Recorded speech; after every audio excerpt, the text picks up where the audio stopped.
मेरे हिसाब से 55 सीट आ रही हैं, लेकिन अगर मेरी माँ बहनें एक बारी जोर का धक्का लगा दें तो 60 तक पहुंच सकती हैं।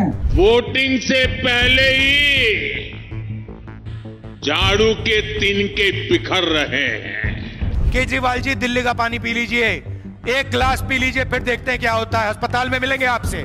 एक ऐसे राज्य का चुनाव जिसे पूरी तरह राज्य भी नहीं कहा जाता, जहां लड़ाई इस बात पर होती है कि सत्ता के पास शक्तियां नहीं हैं, उसी दिल्ली में सत्ता हासिल करने के लिए दावेदारों ने सारी शक्तियां झोंक रखी हैं। किसी के लिए ये चुनाव वजूद बचाने की लड़ाई है, किसी के लिए 27 सालों बाद सत्ता हासिल करने का एक मौका, तो कोई इस जुगत में है कि खोई हुई जमीन का कोई टुकड़ा ही कम से कम वापस आ जाए। बात करें केजरीवाल की तो 2025 जैसी चुनौती उनके पॉलिटिकल करियर में शायद कभी नहीं आई। आम आदमी का प्रतीक माने जाने वाले केजरीवाल के ऊपर विरोधी पार्टियां शीश महल का लेबल चस्पा करने में कोई कसर नहीं छोड़ रही। उन पर जो मीम बन रहे हैं उनमें अब ट्रेडमार्क मफलर की जगह ग्रीन पफर जैकेट आ गई हैं। लिहाजा केजरीवाल की जंग न सिर्फ विरोधियों के खिलाफ बल्कि अपने राजनीतिक अस्तित्व के लिए भी है। इंडिया टुडे मैगजीन में छपी इस हफ्ते की कवर स्टोरी में बात करेंगे दिल्ली चुनाव के सारे गुणा भाग की। केजरीवाल फैक्टर से लेकर आंकड़ों का खेल और जाति का गणित क्या कहता है, आम आदमी पार्टी के गरीब और महिला वोटर गढ़ में कितना सेंधमारी की संभावना है, वादों के पिटारे से आप बीजेपी और कांग्रेस ने क्या क्या निकाला है, 2020 में किए गए आपके वादे कितने पूरे हुए, इसके अलावा समझेंगे आप और बीजेपी का पूरा गेम प्लान, साथ में कांग्रेस की दुविधा और मुस्लिम दलित वोट का पूरा हिसाब किताब। नमस्ते, मेरा नाम धनंजय और आप देख रहे हैं India today Hindi. Kejriwal factor पर मोटा मोटा नजर डालें तो भ्रष्टाचार विरोधी आंदोलन के दम पर 2013 में वे पहली बार कांग्रेस के साथ गठबंधन करके सत्ता में आए। भ्रष्टाचार के दलदल को मिटाने के वादे के साथ वो आम आदमी के मसीहा की तरह पॉलिटिक्स में आए। 2015 के विधानसभा चुनाव की अपनी रणनीति में भी उन्होंने खुद को गरीबों का मसीहा के रूप में पेश किया। सरकारी अस्पतालों और स्कूलों में सुधार, बिजली सस्ती करने और फ्री पानी देने के साथ 54% वोट शेयर और 70 में से 67 सीटें झोली में आ गईं। फिर 2020 के विधानसभा चुनाव में भी 62 सीटों पर जीत दर्ज की। यहाँ सीटों की संख्या थोड़ी घटी, लेकिन वोट शेयर बरकरार रहा। इस बीच गुजरात और गोवा में विधानसभा सीटें जीतकर पार्टी उत्साहित हो गई। 2022 में पंजाब में 117 सीटों में से 92 पर जीत हासिल करके आम आदमी पार्टी की धमक बुलंदी पर पहुंच गई। लेकिन उस बुलंदी के बाद खासकर दिल्ली में आपका आभामंडल अब फीका पड़ने लगा है और इसके पीछे कारण है जिसमें बीजेपी का आक्रामक प्रचार, भ्रष्टाचार के आरोपों में ईडी की आक्रामक कार्रवाई, केंद्र का अध्यादेश लाकर उस फैसले को पलटना जिसमें सुप्रीम कोर्ट ने कहा था कि नौकरशाही मुख्यमंत्री और मंत्रिमंडल के तहत है। इसके अलावा कैलाश गहलोत जैसे बड़े मंत्री का पाला बदलकर बीजेपी में चले जाना। कुल मिलाकर आम आदमी पार्टी के चारों तरफ एक चक्रव्यूह है जिसे भेद कर वो दिल्ली की सत्ता पर फिर से काबिज होने की कोशिश में है। इस कोशिश में वो किस गेम प्लान के सहारे हैं, समझते हैं इंडिया टुडे मैगजीन में हमारे साथी हिमांशु शेखर से। देखिए, आम आदमी पार्टी का सबसे बड़ा जो प्लैंक है इस चुनाव में भी जो रहा वो है इनका बेनिफिशियरी, कि जिसको भी इनके स्कीम्स का बेनिफिट मिल रहा है उन तक रीच आउट करना और उनको ये समझाना कि अरविंद केजरीवाल के रहने की वजह से ही, आम आदमी पार्टी के ही रहने की वजह से ही ये बेनिफिट्स आप तक मिल रहे हैं। और उसमें दो चीज़ें ये कर रहे हैं, एक तो अपने स्कीम्स को गिना ही रहे हैं कि हमने ये किया, उसके आधार पे अलग अलग डेटा है। जैसे अरविंद केजरीवाल बार बार ये कहते हैं कि करीब 25,000 रुपए की बचत जो है वो एक आम परिवार को दिल्ली में उनके स्कीम्स की वजह से हो रही है। तो जैसे आखिरी दिन भी जो उन्होंने सभा की उसमें भी उन्होंने कहा कि अगर 25,000 रुपए ये आपके खर्च करने पड़ेंगे तो सोचिए आपका जीवन कैसा होगा। तो एक तरफ तो वो ये कह रहे हैं, दूसरी तरफ ये भी कह रहे हैं कि हम वापस अगर आते हैं तीसरी बार सत्ता में तो हम डायरेक्ट बेनिफिट वाली और क्या क्या स्कीम लेके आएंगे। उसमें 2 स्कीम का बहुत ज़्यादा प्रचार कर रहे हैं वो। तो उसके आधार पर उनका कहना है कि जब इनकी सरकार तीसरी बार आएगी तो करीब 35,000 रुपये 35,000 की बेनिफिट हर परिवार को मिलेगी। तो एक तो बेनिफिशियरी अप्रोच है कि उसमें सब लोगों को पहुंचना, उनको बताना कि ये फायदा उनको हो रहा है, इसलिए आप हमारे साथ रहिए। जब वो ये कहते हैं तो उसके साथ साथ ये भी बताते हैं कि अगर बीजेपी की सरकार आएगी तो इनको बंद कर देगी। एक तरीके से कहें कि लोगों में ये भरोसा या एक संदेह पैदा करना कि अगर दूसरी पार्टी की सरकार आती है तो ये सब स्कीम्स बंद कर दिए जाएंगे। उसको भी वो अच्छे तरीके से हर सभा में जितनी सभाओं में मैं गया तो उनके बड़े छोटे जो भी नेता होते हैं ये बार बार कहते हैं कि ये बेनिफिट जो आपको मिल रहा है अगर बीजेपी आएगी तो इसको बंद कर देगी। बावजूद इसके कि प्रधानमंत्री अमित शाह सब लोग ये कह चुके हैं कि इनके स्कीम्स को जारी रखेंगे। आम आदमी पार्टी इस तरीके से इस बात को रख रही है। तीसरी बात जो आम आदमी पार्टी कहती है और उसको अच्छे से मुद्दा बनाया है वो ये है कि जो सरकार है दिल्ली की उसको ठीक से काम करने नहीं दिया। ठीक से काम सेंटर में जो गवर्नमेंट है, मोदी गवर्नमेंट है, सीधा मोदी जी का नाम लेते हैं, अमित शाह का नाम लेते हैं और कहते हैं कि उनको ठीक से काम करने नहीं दिया है। करप्शन के जो केसेस हैं उनके बारे में कहते हैं कि ये उनको फंसाने के लिए षड्यंत्र है। ये भी कहते हैं कि अगर हमारे नेता वाकई में अगर करप्ट होते, कोई ऐसा मामला होता तो एक एक करके कोर्ट से बेल नहीं मिल रहा होता।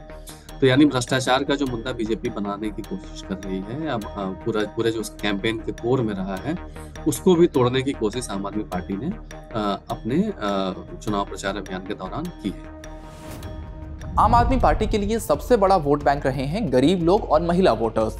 पिछले 2 विधानसभा चुनाव के centre for the study of developing societies यानी CSDS के सर्वे से पता चलता है कि आपको लोअर मिडिल क्लास और गरीब तबके के करीब 68% वोट मिलते हैं।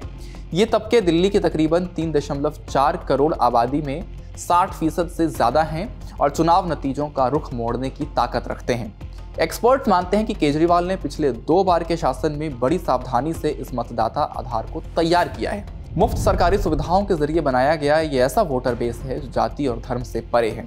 केजरीवाल यहाँ तक दावा करते हैं कि उनकी कल्याणकारी योजनाओं से हर परिवार को करीब 25,000 रुपये महीने की बचत होती है। 2025 का दिल्ली चुनाव 2020 के चुनाव से काफ़ी अलग होगा।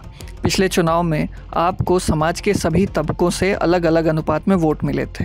सभी तबकों में केजरीवाल और उनके नेतृत्व के प्रति उत्साह साफ दिख रहा था, लेकिन 2025 में मध्यम वर्ग का केजरीवाल से मोहभंग होता दिख रहा है।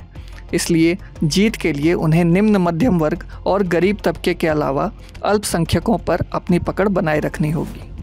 केजरीवाल के चुनावी समीकरण के लिहाज से सबसे महत्वपूर्ण महिला मतदाता ही हैं, जो दिल्ली के कुल वोटर्स में करीब 46% हिस्सेदारी रखती हैं। मुफ्त बस यात्रा के जरिए केजरीवाल उन्हें सीधा हिट करते हैं और इस बार के चुनाव में 2100 रुपये हर महीने देने का वादा भी जुड़ गया है। पुरुष मतदाताओं की बात करें तो आप और भाजपा के बीच मुकाबला बराबरी का नजर आता है, लेकिन महिला मतदाताओं के मामले में आप भाजपा से कम 8% अंकों से आगे है। यह निर्णायक साबित हो सकता है। बात करेंगे कि केजरीवाल और आम आदमी पार्टी से मुकाबले के लिए बीजेपी ने पूरे चुनावी कैंपेन में किन चीजों पर ध्यान केंद्रित किया, लेकिन उसके पहले देखते हैं आप, बीजेपी और कांग्रेस तीनों ने अपने अपने घोषणा पत्रों में किस वर्ग के लिए क्या क्या वादे किए हैं। वादे ऐसे हैं कि तीनों के घोषणा पत्र में फर्क बताना मुश्किल है। महिलाओं के लिए आपने हर महीने 2100 का वादा किया है, बीजेपी और कांग्रेस ने 2500। गैस सिलेंडर तीनों पार्टियों ने 500 रुपए में देने का वादा किया है। रोजगार को लेकर आपने कहा है कि छात्रों को मुफ्त बस सेवा और मेट्रो में कंसेशन देंगे, साथ में अंबेडकर योजना के जरिए स्कॉलरशिप मिलेगी। बीजेपी ने 50,000 सरकारी नौकरियां और 20 लाख स्वरोजगार का वादा किया है, साथ में प्रतियोगी परीक्षाओं के लिए 15,000 रुपए। कांग्रेस ने युवा उड़ान योजना के तहत 8500 रुपए और अप्रेंटिसशिप गारंटी का वादा किया है। स्वास्थ्य में आपका जोर संजीवनी योजना और मोहल्ला क्लिनिक पर है। बीजेपी आयुष्मान भारत पर जोर लगा रही है। कांग्रेस 25 लाख रुपए तक का स्वास्थ्य बीमा देने का वादा कर रही है। पर्यावरण के मोर्चे पर आप और बीजेपी यमुना की सफाई पर जोर दे रही है। कांग्रेस एयर क्वालिटी को सुधारने की बात कह रही है। बिजली के मामले में आम आदमी पार्टी 200 यूनिट, कांग्रेस 300 यूनिट और बीजेपी भी मुफ्त बिजली का वादा कर रही है। यातायात में बीजेपी 2027 तक दिल्ली को ई-बस वाला शहर बनाने का वादा कर रही है। आप और कांग्रेस छात्रों के लिए मुफ्त यात्रा पर जोर दे रहे हैं। ये मोटा मोटा तीनों पार्टियों के वादों का हिसाब किताब था। अब बात करते हैं कि 2020 में आपने कौन कौन से वादे किए थे और उनका अब क्या स्टेटस है। 200 यूनिट तक मुफ्त बिजली का वादा पूरा हुआ, इससे 36 लाख परिवारों को फायदा। मुफ्त पानी का वादा भी पूरा हुआ, करीब 24 लाख परिवारों को फायदा। 24 घंटे नल से साफ पीने के पानी का वादा अभी अधूरा है। महिलाओं के लिए मुफ्त बस सेवा का वादा पूरा हुआ, इससे 30 लाख महिलाओं को फायदा मिलने का अनुमान। शिक्षा और स्वास्थ्य सुविधाओं में विस्तार का वादा आंशिक रूप से पूरा हुआ है, इसके सही आंकड़े उपलब्ध नहीं हैं। उम्दा दर्जे की सड़क बनाने का वादा अभी अधूरा है। यमुना की सफाई का वादा भी अधूरा है। राशन की होम डिलीवरी का वादा आंशिक रूप से पूरा हुआ है। देशभक्ति पाठ्यक्रम का वादा भी पूरा हो गया है। अवैध कॉलोनियों के नियमन का वादा आंशिक रूप से पूरा हुआ है, इससे 4 लाख दिल्ली वालों को लाभ मिला। मेट्रो का 500 किलोमीटर तक विस्तार करने का वादा अभी इस पर काम चल रहा है, ये अभी पाइपलाइन में। आपने बहुत से वादे पूरे किए हैं, कुछ वादे अधूरे भी हैं और कुछ अभी पाइपलाइन में हैं। दूसरी तरफ केजरीवाल की सबसे बड़ी चुनौती बनी हुई है बीजेपी की आक्रामक रणनीति। वो जड़ में जाकर केजरीवाल का वोट बैंक हिलाने की कोशिश कर रहे हैं। 2020 के चुनाव में 61% सबसे गरीब लोगों ने आप को वोट दिया था। भाजपा ने अब झुग्गी झोपड़ियों और मलिन बस्तियों में आरएसएस की टीमें भेजी हैं। पार्टी इन इलाकों में 15-20% वोट हासिल करने की कोशिश कर रही है। लेकिन बीजेपी की पूरी रणनीति को विस्तार से समझने के लिए फिर चलते हैं हिमांशु के पास। 3 चुनावों के बाद इस बार अगर कहें कि बीजेपी ठीक से चुनाव लड़ती हुई दिखी है। मतलब इसमें आप जो बाहर दिख रहा है, जिसमें कि सबसे पहली बात कि केजरीवाल की ईमानदार नेता, आम आदमी के नेता की इमेज को तोड़ना, उसके लिए शीश महल और करप्शन और जिन चीजों का आपने जिक्र किया, उन सब मुद्दों को बहुत एग्रेसिवली बीजेपी उठाती है। शीश महल के उसके वैन्स पे उसका शीश महल का एक मॉडल बनवा के और दिल्ली में घुमा रहे हैं, अलग अलग सभाओं में वो जाता है और लोगों को ये बताने की कोशिश करते हैं कि देखो जी, जो आपका आम आदमी बनने की बात करता था, जो बिल्कुल ईमानदार होने के दावे करता था, वो आदमी कितना करप्ट है। तो इसके आधार पे एक कहीं ना कहीं केजरीवाल की जो निर्विवाद तौर पे ईमानदार वाली जो छवि थी उनके समर्थकों में, उसको तोड़ने की कोशिश बीजेपी ने की है।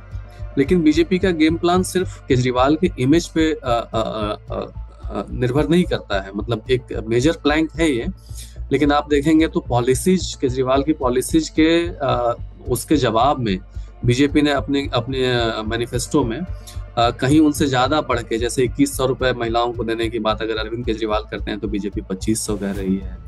इसी तरीके से फ्री इलेक्ट्रिसिटी के मामले में कई ऐसे वादे बीजेपी ने भी किए हैं जो अब तक जो उनका स्टैंड रहा है वेलफेयरिज्म और फ्रीबीज को लेकर के, उसके खिलाफ जाता है।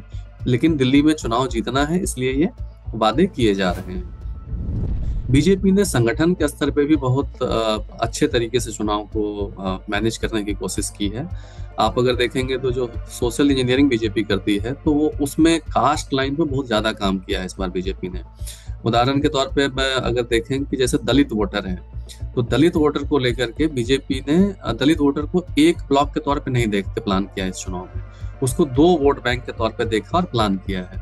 यानी बीजेपी के जो स्ट्रेटजिस्ट हैं, इलेक्शन मैनेजर्स हैं, उनसे आप बात करिए तो वो कहते हैं कि जी दलित एक बस्ती में रहता है और एक झुग्गी में रहता है।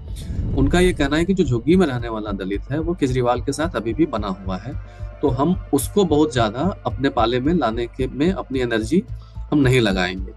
लेकिन जो बस्ती का दलित वोटर है उसके बीच बीजेपी ने बहुत अच्छा काम किया, तो उसको लगता है कि जो बिल्कुल दलित वोट बैंक केजरीवाल के साथ था, उसको कुछ उसका हिस्सा वो तोड़ने में कामयाब रहेंगे। इसी तरीके से ओबीसी को अलग अलग जातियों में बांट करके बीजेपी ने अपनी पूरी स्ट्रैटेजी बनाई है। और जो ओबीसी मोर्चा है दिल्ली का बीजेपी का, वो हर दिन 3 से 4 सभाएं करता है अलग अलग जातियों की। इसी तरीके से आप देखिए जाट, गुजर, उनके नेताओं को जगह दी, उनके नेताओं। और ये भी एक जो हरियाणा में भी जो प्रयोग रहा कि कई मुख्यमंत्री के दावेदार और उनके समर्थक ये दावे करें कि वही मुख्यमंत्री बने, ताकि उनसे जो वोट आना है वो वोट पूरी ताकत से, पूरे तरीके से गोलबंद होकर पार्टी के फेवर में आए। तो यहाँ कभी परवेश वर्मा को लेकर के मुख्यमंत्री की बात चलती है, कभी दुष्यंत गौतम की बात चलती है, रमेश बिदुड़ी की बात तो खुद दिल्ली के मुख्यमंत्री आतिशी करती हैं। तो कोई डिक्लेयर्ड कैंडिडेट नहीं है, लेकिन कई सारे कैंडिडेट के आसपास एक कंफ्यूजन का माहौल बनाया जा रहा है ताकि उनके समर्थक पार्टी के फेवर में एग्रेसिवली वोट कर सकें। दिल्ली के चुनाव में लड़ाई बीजेपी और आप के बीच मानी जा रही है, लेकिन अंत तक आते आते कांग्रेस ने भी ताकत झोंक दी है। राहुल गांधी और प्रियंका की रैलियों में केजरीवाल पर खुलकर वार हो रहा है। एक्सपर्ट्स मानते हैं कि दिल्ली में कांग्रेस का फिर से उभरना न सिर्फ पार्टी के पुनरुद्धार के लिए जरूरी है, बल्कि इंडिया ब्लॉक के भीतर कांग्रेस की प्रासंगिकता को लेकर उठते सवालों के बीच चुनाव में प्रतिष्ठा दांव पर लगी है। 1998 से 2013 तक शीला दीक्षित के नेतृत्व में लगातार 3 बार निर्विवाद रूप से दिल्ली पर काबिज रही पार्टी। उसके बाद 2015 में वोट शेयर 9.68% और 2020 में मात्र 4.26% हो गया।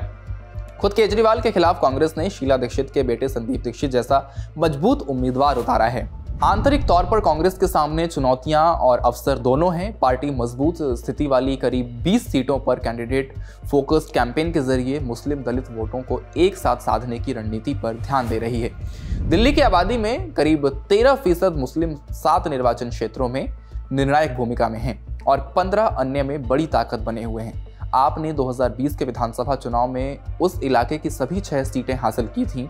नरम हिंदुत्व की और हल्के झुकाव के बावजूद 2020 में 69% मुसलमानों ने आपका समर्थन किया, जबकि कांग्रेस को केवल 15% वोट ही मिले। लेकिन अब आपके खिलाफ कुछ नाराजगी मुस्लिम वोटर्स के बीच भी नजर आने लगी है। इसलिए एक्सपर्ट्स का मानना है कि वो फिर से कांग्रेस की तरफ लौट सकते हैं। इसके अलावा दिल्ली की आबादी में 16% हिस्सेदारी वाले दलित भी निर्णायक मतदाता वर्ग है। हमेशा कांग्रेस के प्रति निष्ठावान रहे दलितों ने हालिया वर्षों में मुफ्त बिजली पानी जैसी कल्याणकारी योजनाओं के कारण आपका दामन थाम लिया।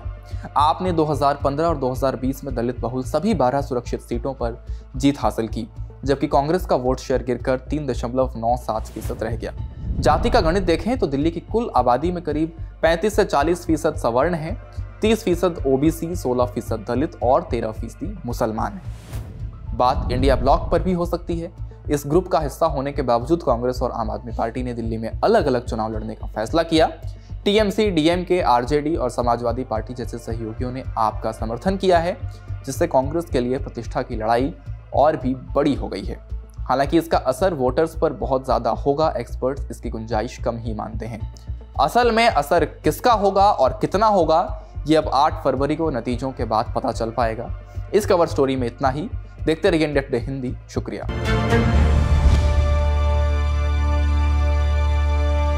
इसी तरह की तसल्ली से भरी हुई एक्सक्लूसिव रिपोर्ट्स देखने के लिए सब्सक्राइब करें इंडिया टुडे हिंदी का यूट्यूब चैनल और बेल आइकन जरूर प्रेस करें ताकि वीडियो अपलोड होते ही आपको खबर हो जाए।